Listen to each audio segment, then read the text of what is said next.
do you think what the president just tweeted out? I think, listen, it is clear. One thing is crystal clear. What we heard this week from the House was no facts, no evidence, nothing that would lead to an impeachment.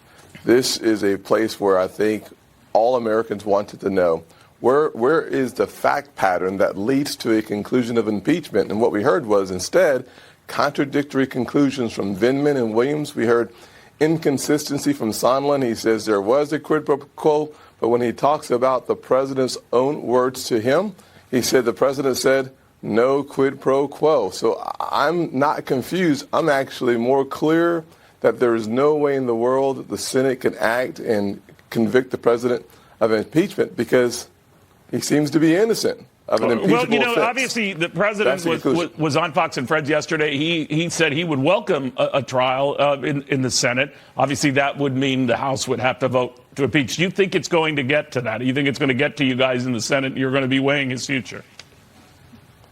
I'll be shocked if it doesn't. There's one conclusion that was drawn before the impeachment process began, and Congressman Green said it really well. We must impeach the president, or we should impeach the president. We have to try to impeach the president, or he'll win re-election. So that was the basis of the process before it began.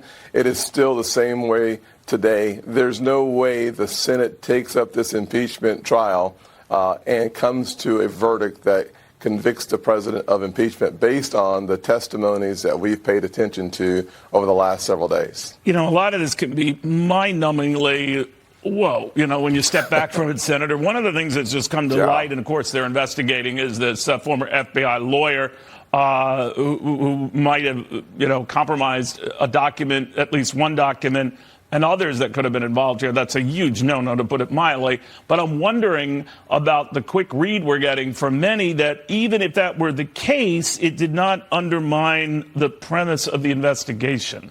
First of all, how do they know that? And secondly, how can anyone leap to that conclusion thus far?